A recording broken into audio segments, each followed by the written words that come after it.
어떤 신혼부부가 부부싸움을 했답니다. 감자를 쪘는데 이제 그 찐 감자를 먹을 때에 신부가 말하기를 찐 감자는 설탕에 찍어 먹어야 합니다. 그렇게 주장을 했대요. 그러니까 신랑이 아니 찐 감자를 누가 설탕에 찍어 먹나? 고추장에 찍어 먹어야지. 그래가지고 싸움이 벌어졌답니다. 우리는 조상 대대로 이렇게 했다. 그러니까 웃기는 집안이네. 그러면서 큰 싸움이 벌어지고 그 싸움이 양가로 번져서 아주 큰 싸움이 되고 결국은 이혼을 하기로 했답니다. 그래서 판사 앞에 서가지고 이제 판사가 그 자초지종을 다 듣더니 판사가 말하기를 아니 이런 일로 이혼을 하다니 그건 말이 안 되는 것이다.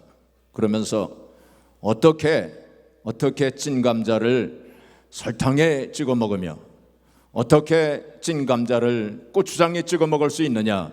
마땅히 찐 감자는 소금에 찍어 먹어야 한다. 그랬답니다. 저는 케첩에 찍어 먹어요. 하여튼 사람들은 쉽게 남을 판단하고 정죄하고 비판합니다. 자기의 의견에 따라서 또 자기가 정해놓은 기준에 따라서 혹은 자기 경험을 토대로 해가지고 다른 사람들을 쉽게 비판하고 판단하고 정죄하죠. 그런데 그 판단이나 그 평가가 얼마든지 잘못될 수 있다는 사실을 알아야 합니다. 우리의 생각, 우리의 기준, 우리의 의견 얼마든지 잘못될 수 있다는 사실을 우리가 알아야 돼요. 그래서 오직 판단하시는 이는 하나님이십니다. 결국 하나님의 판단만이 옳은 것입니다. 우리 고린도전서 4장 5절 말씀 한번 같이 보겠습니다. 같이 읽겠습니다. 그러므로 때가 이르기 전 곧 주께서 오시기까지 아무것도 판단하지 말라. 그가 어둠에 감춰인 것들을 드러내고 마음의 뜻을 나타내시리니 그때 각 사람에게 하나님으로부터 칭찬이 있으리라. 아무것도 판단하지 말라 그랬어요. 하나님께서 정확하게 그리고 최종적으로 판단하신다. 그렇게 말씀하신 것입니다. 그런 면에서 볼 때에 다윗은 위대한 사람이었어요. 오늘 22절 본문 말씀 22절 같이 보겠습니다. 자, 같이 읽겠습니다. 패하시고 다윗을 왕으로 세우시고 증언하여 이르시되 내가 이새의 아들 다윗을 만나니 내 마음에 맞는 사람이라 내 뜻을 다 이루리라 하시더니 하나님께서 다윗을 평가하실 때 내 마음에 맞는 사람이라고 그렇게 평가를 내리셨어요. 참 얼마나 참 다윗이 위대한 사람이라고 평가를 내리신 것입니까? 옛날 성경에는 다윗이 내 마음에 합한 자다 하고 그렇게 띄어져 있었죠. 마음에 합한 자, 마음에 맞는 자, 하나님께서 보시기에 마음에 맞는 자라고 그렇게 평가를 받은 사람이에요. 어떤 사람이길래 다윗이 어떤 인생을 살았기에 그런 평가를 받았을까? 그래서 다윗은 연구 대상입니다. 그래서 오늘 좀 연구를 좀 해보려고 하는 것입니다. 그런데 생각해보면 다윗이 참 문제가 많았던 사람이었어요. 우리가 잘 알고 있는 것처럼 밧세바와 간음하지 않았습니까? 엄청난 죄를 지은 사람 아닙니까? 또 게다가 그 밧세바의 충직한 신하였던 우리야 장군을 간계를 써가지고 그 우리야를 죽이지 않았습니까? 그 얼마나 참 파렴치한 죄를 지은 인물이 바로 다윗이었습니다. 그리고 여러 가지 문제가 많았어요. 다윗 인생을 보게 되면 참 고난도 많았고 환난도 많았고 또 어떻게 생각해 보면 다윗은 자녀들 교육에 실패한 사람이었어요. 그 자녀들이 얼마나 말썽을 많이 부렸습니까? 여러 가지 면에서 문제가 많았던 인물이었는데 하나님께서 그를 평가하시기를 내 마음에 합한 사람이다. 내 마음에 맞는 사람이다. 내가 그를 통하여 내 뜻을 다 이루어야 되겠다 하고 그렇게 말씀을 하시고 또 더 나아가서는 다윗의 후손 가운데 메시아 예수 그리스도께서 탄생하지 아니하셨습니까? 얼마나 큰 축복을 받은 인물입니까? 그렇기 때문에 다윗을 연구해야 돼요. 그래서 오늘 이제 다윗에 대해서 잠깐 생각해 보는데, 이게 다윗의 여러 가지 면이, 특별한 면이 있어요. 그 가운데서 두드러지게 나타나는 두 가지 면을 한번 같이 생각해 보려고 하는 것입니다. 첫 번째는 다윗은 범사에 하나님을 신뢰하였습니다. 하나님을 어떻게 했어요? 신뢰했습니다. 신뢰했어요. 믿음을 가지고 하나님을 신뢰한 인물이 바로 다윗이었습니다. 그 다윗의 그 믿음이 잘 나타난 것이 바로 골리앗 장군과의 싸움이었습니다. 사무엘상 17장에 보시면 그 골리앗과의 싸움이 나타나 있죠. 그 이스라엘 백성들이 블레셋과 전쟁을 하게 되었는데, 그 블레셋 진영에 골리앗이라고 하는 장수가 있었습니다. 그런데 이 골리앗이 엄청난 사람 아닙니까? 성경에 보면은 그 골리앗의 키가 6규빗 한 뼘이라고 그랬습니다. 규빗은 45cm 정도 되는 거예요. 그래서 그걸 계산해 보면은 285cm 내지 한 290cm, 그 키가 2m를 훨씬 넘어가지고 거의 3m 정도에 달하는 키를 가지고 있는 사람이에요. 지금 그런 사람들이 있습니까? 없습니다. 그렇죠? 엄청나게 키가 큰 사람이에요. 그리고 그 갑옷만 5,000세겔이라고 그랬습니다. 5,000세겔을 지금 치수로 환산해 보면 58kg이에요. 그래서 대강 몸무게를 생각해 보면 한 200kg 내지 한 300kg 정도 되는 사람이에요. 그러니까 아주 거구 아닙니까? 거인 아닙니까? 큰 무기를 들고 쩌렁쩌렁 울리는 목소리로 이스라엘 백성들을 지금 위협을 하고 있는 거예요. 고대 사이에서는 이렇게 거인들이 있었던 것 같습니다. 그래서 창세기 6장에 보시면은 네피림이라고 하는 사람들이 살았다 그랬어요. 네피림. 그 네피림이 거인이었을 것입니다. 지금 우리가 볼 수 없는 거인이었을 거예요. 그리고 가나안 땅에 아낙 자손들이 있었다고 그랬어요. 아낙. 그래서 정탐꾼 12정탐꾼이 가서 가나안 땅을 정탐하고 와서 거기에는 아낙 자손들이 있는데 그들에 비하면 우리는 메뚜기다 하고 그렇게 보고하지 않았습니까? 이 아낙 자손들이 그 거인들이었을 거예요. 그래서 아마도 이 골리앗 장군이 바로 그 아낙 자손 중에 한 사람이었지 않겠는가, 학자들은 그렇게 보고 있습니다. 그래서 지금도 고고학자들이 땅을 파보면 옛날 시대에 그 거인들의 뼈가 발굴이 되는 것을 그걸 발굴했다고 그렇게 주장하는 학자들이 종종 있습니다. 그러니까 그 고대 사회에는 이렇게 거인이 있었던 것을 보게 됩니다. 이 골리앗이 바로 그런 사람이었어요.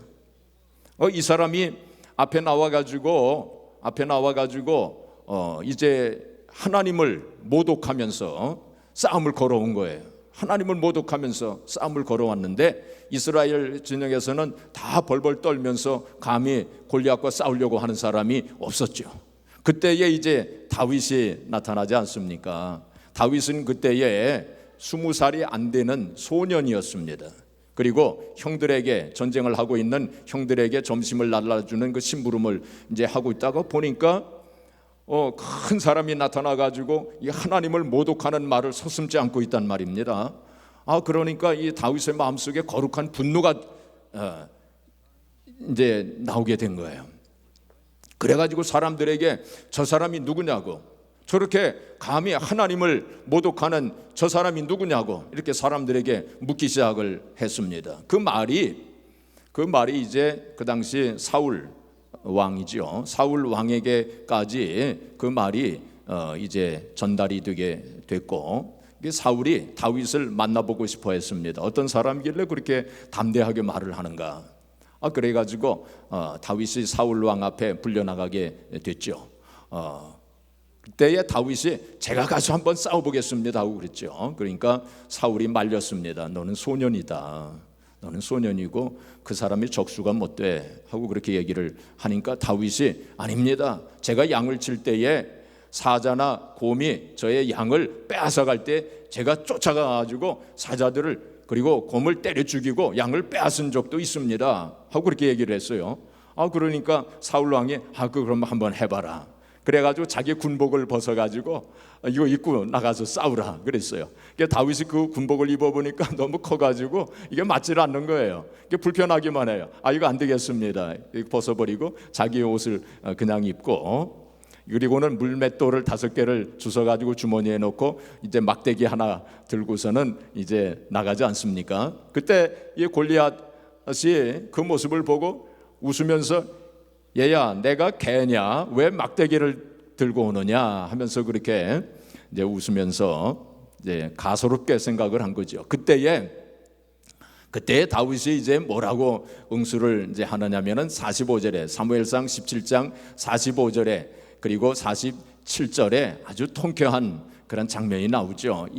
이 말씀 속에서 45절하고 47절 가운데 그 다윗의 그 믿음, 하나님을 전적으로 신뢰하는 다윗의 믿음이 여기에 분명하게 나타나고 있는 것을 우리가 보게 됩니다. 우리 한번 같이 보겠습니다. 읽겠습니다. 다윗이 블레셋 사람에게 이르되 너는 칼과 창과 단창으로 내게 나오거니와 나는 만군의 여호와의 이름 곧 네가 모욕하는 이스라엘 군대의 하나님의 이름으로 네게 나아가노라. 또 47절 또 여호와의 구원하심이 칼과 창에 있지 아니함을 이 무리에게 알게 하리라. 전쟁은 여호와께 속한 것인즉.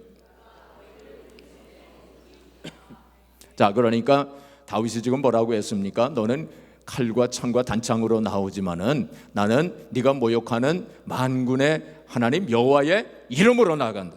그러면서 전쟁은 누구에게 속하였다? 하나님께 속하였다 라고 말하면서 나가지 않습니까? 그 장면을 한번 생각을 해보세요. 얼마나 참 통쾌한 장면입니까? 그러면서 이제 다윗이 막 물맷돌을 돌려가지고 탁 던졌을 때에 그것이 이마에 탁 막혀 그게 박혀가지고 쓰러지지 않습니까? 그래서 통쾌하게 승리를 이제 거두게 되지 않습니까? 여러분, 그 골리앗이 쓰러진 것은, 골리앗을 물리친 것은 다윗의 물맷돌이겠습니까? 아닙니다.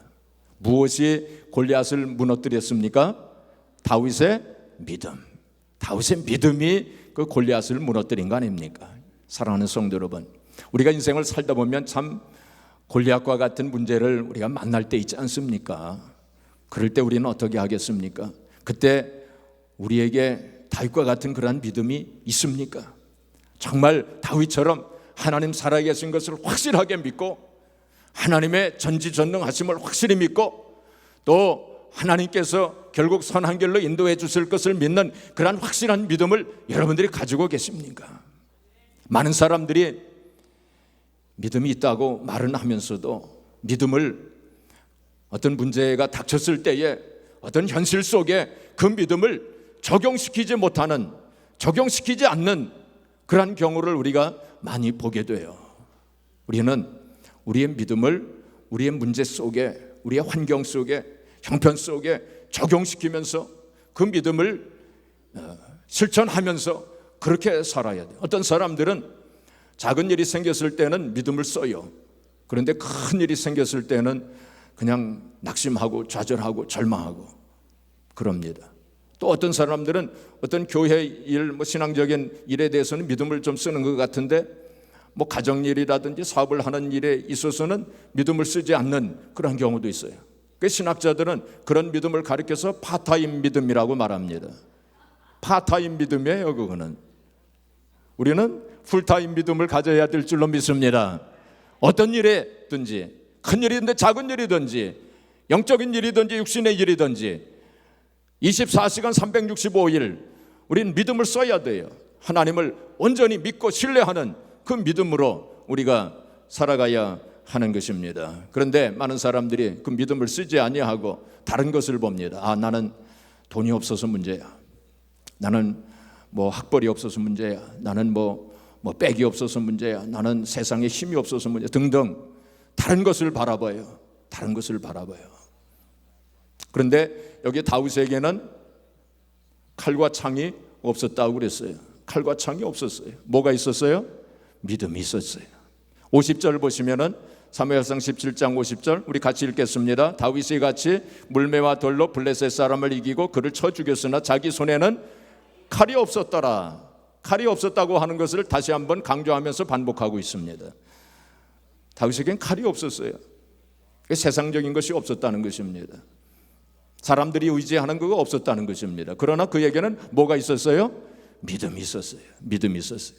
지난 주일에도 종교개혁주일 500주년 기념주일날 그 마틴 루터가 계단을 올라가다가 무슨 말씀이 생각났다고요? 로마서 1장 17절에 오직 나의 의인은 믿음으로 말미암아 살리라. 그 말씀이 생각이 나서 벌떡 일어나서 다시 고향 땅으로 와가지고 그리고는 종교개혁을 했다, 그런 말씀을 드렸죠.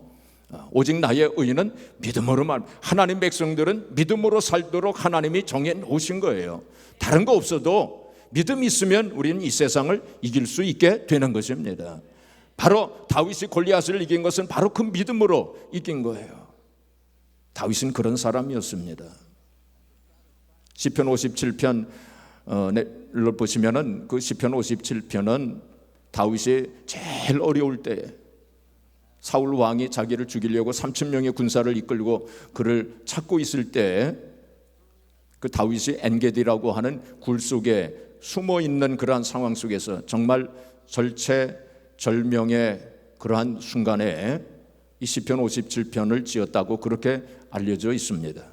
정말로 보통 사람들 같았으면 그냥 낙심하고 좌절하고 하나님 원망하고 불평하고 그랬을 터인데 그때 그는 그렇게 하지 아니하고 시편 57편 7절 우리 같이 읽겠습니다. 하나님이여 내 마음이 확정되었고 내 마음이 확정되었사오니 내가 노래하고 내가 찬송하리이다.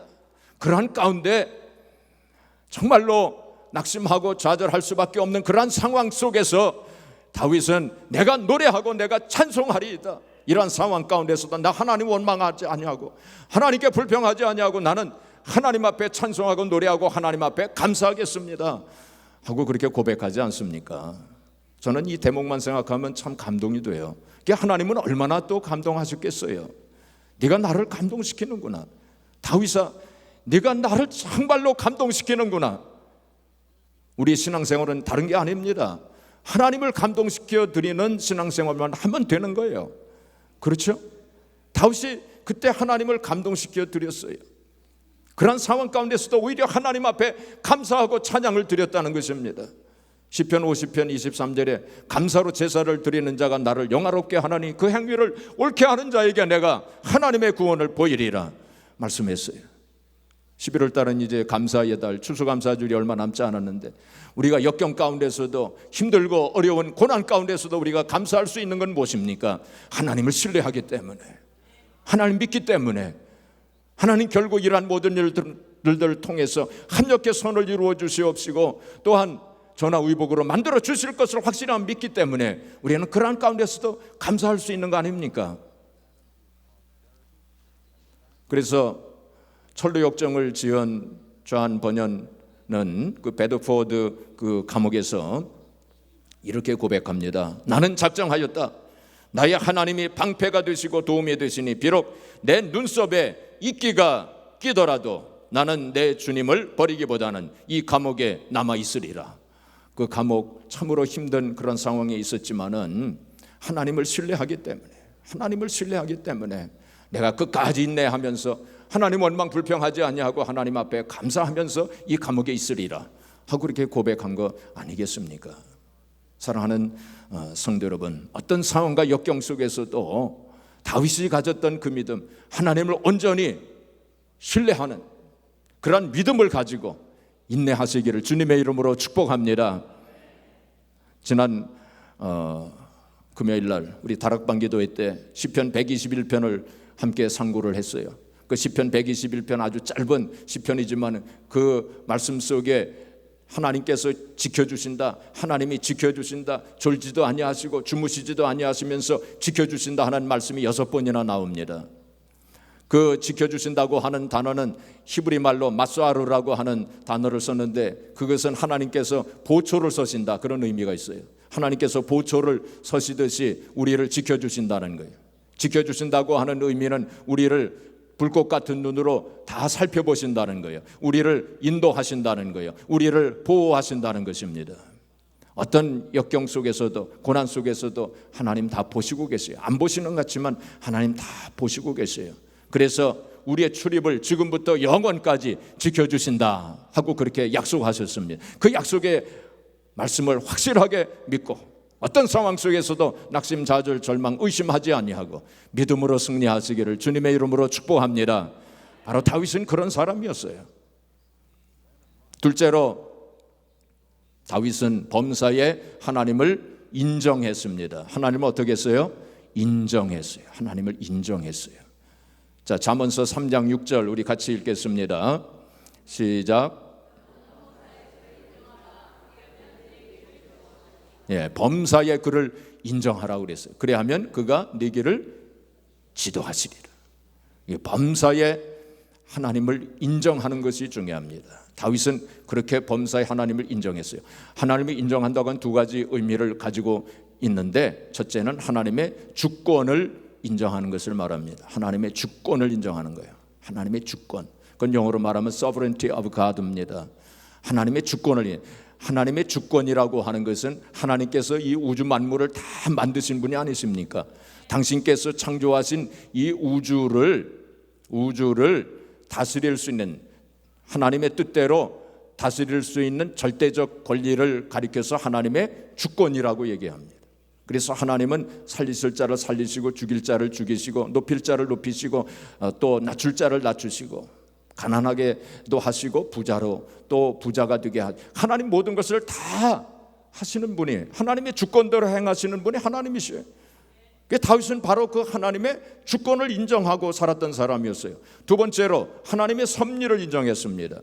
하나님의 섭리는 영어로는 providence of God입니다.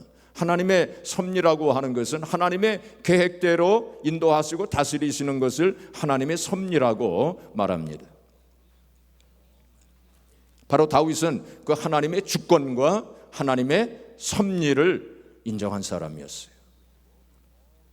아까 말씀드린 대로 다윗이 엔게디 굴에서 이렇게 숨어 있을 때에, 그때에 사울 왕이 다윗이 거기에 숨어 있는 줄 모르고 그 굴 속에 들어옵니다. 성경에 보면은 사울 왕이 그 속에 들어올 때에 발을 가리우기 위해서 들어왔다 그랬어요. 발을 가리우기 위해서 들어왔다고 하는 것은 두 가지 해석이 가능합니다. 잠깐 눈을 붙이기 위해서, 잠을 자기 위해서 들어왔다라고도 해석할 수 있고, 또 용변을 보기 위해서 들어왔다. 두 가지 해석이 가능한데, 아무튼 사울이 그 속에 들어왔어요. 그러니까 이 꼼꼼하니까 사울은 다윗을 못 본 거예요. 다윗은 사울이 들어와 있는 것을 본 거예요. 얼마든지 죽일 수 있었습니다. 자기를 죽이려고 쫓아다니고 있는 사울 왕을 죽일 수 있는 절호의 찬스가 온 거예요. 근데 그때 다윗은 손을 대지 않습니다. 하나님께서 기름 부으신 자를 어찌 내가 손을 대랴 하면서 손을 대지 않습니다. 바로 그 대목에서 다윗은 하나님의 주권을 인정했던 것을 우리가 거기서 보게 됩니다. 그 다음에 또 하나 사건이 있었는데, 나중에 이제 압살롬이라고 하는 다윗의 아들 하나가 그 다윗을 죽이려고 쫓아다니지 않았어요. 다윗의 그 왕위를 찬탈하려고. 참 패역한 아들이죠. 다윗의 그 자식들 가운데서 그런 아들도 있었어요. 그래가지고 압살롬이 그냥 왕궁을 포위하고 그 왕궁을 이제 빼앗으려고 하는 그런 순간에 다윗이 황망한 가운데 신발도 못 신고 도망을 치지 않습니까? 왕궁에서. 그 도망을 치는 그런 가운데 시므이라고 하는 사람이 등장합니다. 이 시므이가 그 다윗을 욕하면서 저주합니다. 그때에 다윗의 이제 부하들 가운데 그 부하들이 왕이여 저놈을 가서 죽이리이까. 그러니까 다윗이 그러지 마라. 하나님께서 저자를 통해서 나를 지금 책망하시고 있는 거다. 그리고 저자에 대해서는 하나님이 하실 것이다. 이제 그렇게 말합니다. 그 대목에서 우리는 다윗이 정말 하나님의 주권과 하나님의 섭리를 얼마나 존중하고 얼마나 인정하면서 살았는가 하는 그것을 우리가 알 수 있습니다. 심판하는 것은 하나님의 영역이라는 거예요. 벌하는 것은 바로 하나님께서 하시는 일이라는 거예요. 그냥 그래서 넘어가는데, 여러분, 우리가 하나님의 영역을 침범해서는 안 됩니다. 하나님의 영역, 우리의 영역이 있어요. 하나님의 영역을 침범해서는 안 됩니다. 어떤 목사님이 설교를 하시는데 뭐라고 설교했냐면, 여러분, 니고데모라고 하는 사람이 있었습니다. 그런데 니고데모는 세리였습니다. 그리고 니고데모는 키가 작았습니다. 자, 그런데 예수님을 꼭 보고 싶어 했습니다. 그러니까 지금 목사님이 착각을 한 거예요. 세리 키가 작고 누굽니까? 삭개오하고 니고데모하고 잠깐 착각을 하신 거예요. 설교하다 보면 그럴 때가 있어요. 그러니까 사람들이, 회중들이 수근수근거렸습니다. 그 목사님은 자기가 실수한 줄을 모르고 성도들이 은혜를 받아서 그런가 보다 이렇게 생각해서 더 큰 소리로, 여러분, 그런데 예수님께서 니고데모가 사는 동네에 오셨습니다. 그래서 니고데모가 예수님을 보기 위해서 뽕나무로 올라갔습니다 하고 그렇게 얘기를 했어요. 그러니까 성도들이 그때는 와 하고 이제 웃었어요. 그때서야 이제 목사님이 실수한 것을 깨닫고 좀 당황을 했지만 재치를 발휘해 가지고 목사님이 뭐라고 말했느냐면은, 여러분, 그런데 그때 삭개오가 나타났습니다. 그러더니 삭개오가 뽕나무로 올라간 니고데모를 보면서, 야, 그 자리에서 빨리 내려와, 그 자리는 내 자리야 했다는 것입니다. 여러분, 제가 설교하다가 실수하면 잘 알아들으시기 바랍니다. 여러분, 우리가 하나님, 그 자리에서 내려오세요, 그 자리는 내 자리입니다 라고 말할 사람은 한 사람도 없을 거예요. 그러나 우리가 신앙생활을 하는 가운데 그런 일이 비일비재하게 일어나고 있다는 사실입니다. 바로 우리가 하나님의 영역을 침범하고 있어요. 우리의 자리는 어디입니까? 우리의 영역은 어디입니까? 우리는 하나님 말씀대로 순종하고, 하나님의 뜻대로 순종하고, 또 하나님 말씀 묵상하면서 기도하면서 최선의 삶을 사는 것, 거기가 우리가 있어야 할 자리입니다. 그렇죠? 바로 우리 영역이에요. 거기까지 하면 됩니다. 하나님의 영역, 하나님의 자리는 어디입니까? 하나님은 상도 주시고 벌도 주시고 또 심판도 하시고, 그렇죠? 그리고 하나님께서는 결론을 내리시는 분이에요. 하나님은 뭐를 내리셔요? 결론을 내리시는 분은 하나님이셔요. 우리가 결론까지 내리려고, 결과까지 우리가 책임지려고 하니까 늘 근심과 염려가 끝나지 않는 거예요. 결과를 책임지시는 분은 하나님이십니다. 우리가 최선을 다하여 믿음을 지키고 하나님 말씀대로 순종하면서 기도하면서 최선을 다하는 삶, 거기까지가 우리의 영역이에요. 거기까지가 하고 결과는 하나님께 맡겨드리면 되는 것입니다. 그런데 결과까지 우리가 책임지려고 하니까 늘 근심 염려가 떠나지 않는 거예요. 그래서 하나님의 영역과 우리의 영역을 혼동하면 안 됩니다. 그리고 원수 갚는 것도 하나님께서 뭐라고 말씀하셨습니까? 네가 원수 갚으려고 하지 마라, 내가 갚으리라, 그렇게 말씀하시고 있지 않습니까? 그래서 우리의 영역은 무엇입니까? 우리가 해야 되는 일은 원수가 있는 경우에 원수에게 가서 목마르거든 가서 마실 것 사다 주고, 원수가 배고파하면 가서 먹을 것 갖다 주고, 그래서 원수 또 위해서 기도해 주고, 그것까지가 우리가 해야 되는 일이에요. 용서해 주고 사랑해 주고 섬겨 주고, 그것이 바로 우리가 해야 되는 일입니다. 그 나머지는 누가 하셔요? 하나님이 하시는 거예요. 그건 하나님의 영역입니다. 그게 하나님의 주권이에요. 우리가 그렇게 살아야 합니다. 성경 그것을 우리에게 말씀하시고 있는 게 아닙니까? 그래서 다윗은 범사에 하나님을 신뢰하고 하나님을 믿었어요. 그리고 범사에 하나님을 인정했습니다. 그래서 하나님께서 그를 쓰시고 또 하나님께서 복을 내려주신 거 아닙니까? 그래서 그 외에 또한 우리가 또 생각해보면 다윗은 또 하나님 말씀에 온전히 순종한 사람이었어요. 그리고 겸손한 사람이었어요. 그리고 다윗은 철저하게 회개한 사람 아닙니까? 침상이 눈물로 뜨듯이 그렇게 회개했다고 그랬어요. 이러한 여러 가지 면이 있어서 하나님께서 그를 축복하시고 은혜를 베푸시고 하나님께서 그를 크게 들어서 쓰신 거 아닙니까? 사랑하는 성도들은 바로 다윗과 같은 그러한 성도들이 되시기를 주님의 이름으로 축복합니다. 설교는 여기서 끝나도 됩니다. 그리고 보통 설교는 이렇게 끝납니다. 여러분 다윗과 같은 사람이 되세요 하면서 이렇게 설교는 끝납니다. 그런데 오늘은 제가 여기서 끝나지 않고 저도 보통 이렇게 설교를 끝냈습니다. 그런데 오늘은 조금 더 하겠습니다. 왜냐하면 지금까지 한 설교는 소위 율법적 설교를 제가 한 것입니다. 무슨 설교를 했어요? 율법적 설교를 한 겁니다. 여러분 이런 사람이 되세요. 이런 사람이 되시기를 바랍니다.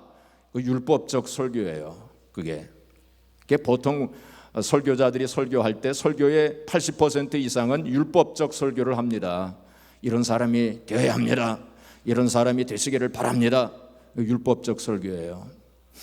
근데 율법적 설교를 들으면 우리 마음속에 부담이 생겨요. 나는 그렇게 못 사는데, 다윗처럼 못 하는데, 다윗처럼 하나님을 신뢰하고 믿지 못하는데, 다윗처럼 하나님을 범사 인정하지 못하고 사는데 하면서 마음속에 부담감이 생겨요. 지금까지 제 설교를 들으신 후에 여러분들의 마음속에도 아마 그런 부담감이 생기셨을 거예요. 근데 좋은 설교는 어떤 설교냐?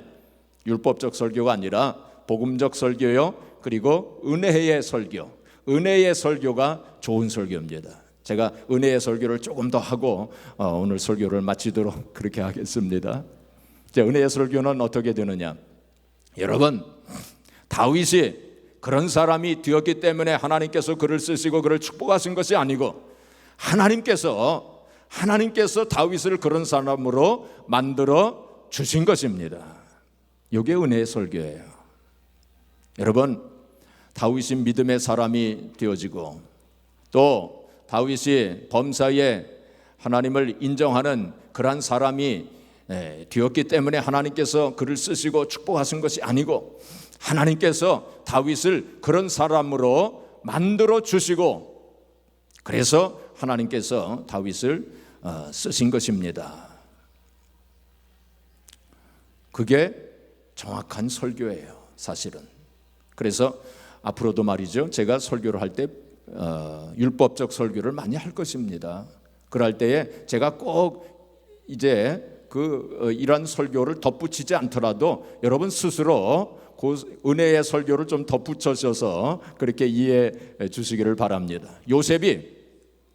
요셉이 참 믿음을 지키고 노예로 팔려가고 감옥에 또 누명을 쓰고 갇히고 그러지 않았습니까? 그럴 때 그때에도 믿음을 지키고 그리고 성실하게 살았기 때문에 하나님께서 요셉을 들어 쓰시고 또 요셉에게 축복하신 것이 아니고 하나님께서 요셉을 그런 사람으로 만들어 주셨다는 것입니다. 그래서 바울 사도가 고린도전서 15장 10절에 뭐라고 말씀했습니까? 나의 나된 것은 하나님의 은혜로 된 것이라. 바울 사도가 고백을 참 정확하게 한 것입니다. 나의 나된 것은 하나님의 은혜로 된 것이다. 하나님께서 다 역사하신 거 아닙니까? 그 바울을 다메섹 도상에서 예수님을 만나게 하셨잖아요. 그렇죠? 그렇기 때문에 바울이 변화되죠. 또 순간순간 은혜를 베푸셔가지고 다윗이 정말 하나님 앞에 쓰임받을 수 있는 그릇으로 만들어주신 이가 바로 하나님이신 거예요. 그렇다고 해서 여러분, 내가 다윗과 같은 사람이 되어야지, 내가 정말 믿음을 지키고 하나님을 신뢰하고 하나님을 인정하는 사람이 되어야 되겠다라고 결심하는 그것이 필요하지 않다고 하는 얘기는 아닙니다. 하나님께서는 우리 의지를 통해서 혹은 어떤 결심을 통해서도 역사하시는 분이셔요. 그런 의지와 결심도 필요합니다. 그러나 더 중요한 것은 모든 일은 하나님의 은혜로 되어진다고 하는 것을 깨닫는 것이 더 중요한 일입니다. 그래서 우리가 어떤 경우에도 하나님의 은혜 가운데 거하여야 돼요.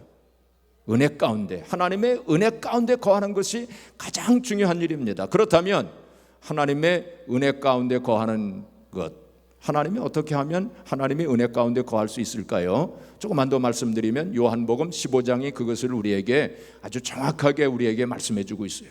요한복음 15장. 요한복음 15장에 보시면 예수님께서 포도나무와 포도나무 가지에 대한 비유를 말씀하셨죠. 그 가지가 포도나무에 붙어 있을 때 절로 열매를 맺는다 하고 그렇게 말씀을 하셨어요. 그래서 바로 우리가 주님에게 늘 달려 있어야 돼요. 주님께 매달려 있어야 돼요. 주님과 연결이 되어져 있어야 한다는 것입니다. 그게 바로 은혜 안에 거하는 거예요.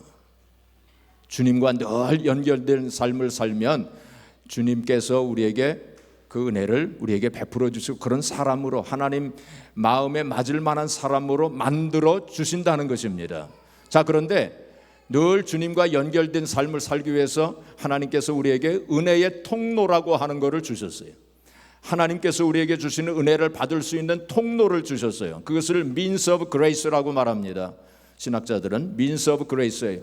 우리 은혜를 받을 수 있는 통로를 우리에게 주셨습니다. 그 통로는 여러 가지입니다. 오늘 이렇게 하나님 앞에 나와서 예배드리는 것도 은혜 받을 수 있는 통로로 주신 거예요. 기도하는 것도 마찬가지입니다. 또 하나님 말씀을 묵상하는 것도 마찬가지예요. 그리고 이제 우리가 설교 후에 성만찬 이제 우리가 오늘 할 텐데 이 성만찬도 은혜 통로로 주신 거예요. 이걸 통해서 은혜를 주시는 거예요. 우리가 진실한 마음으로 예배에 참여하고 기도하고 말씀 묵상하고 성만찬 성례전에 우리가 참여할 때 하나님께서 그걸 통해서 우리에게 은혜를 베푸시는 거예요.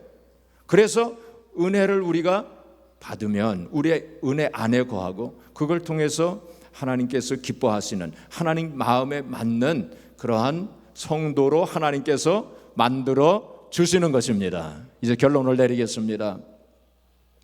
사랑하는 성도 여러분, 우리가 다윗과 같이 늘 하나님 신뢰함으로 믿음을 가지고 살지 못한다고 해서, 혹은 범사에 하나님을 인정하고 하나님의 주권과 섭리를 인정한 삶을 살지 못한다고 해서 낙심할 필요 없어요. 또 위축될 필요도 없어요. 주눅들 필요도 없어요. 우리가 더 중요한 것은 늘 하나님의 은혜 안에 거하는 그것이 중요한 거예요. 늘 은혜 안에 거하도록 그렇게 힘을 쓰시고 또 기도하시기를 바랍니다. 그래서 하나님의 은혜 가운데 늘 살게 되면 결국에는 하나님께서 우리에게 은혜를 베푸셔서 우리로 하여금 우리의 결심과 의지로는 할 수 없지만은 하나님께서 은혜를 베푸셔서 그런 사람으로, 다윗과 같은 사람으로 만들어 주시는 것입니다. 그래서 다윗 같은 사람이 되어서 참으로 하나님 마음에 합한 사람, 그리고 하나님 앞에 영광 돌리고 하나님의 영광이 들어가는 저와 여러분들이 되어지기를 주님의 이름으로 축복합니다.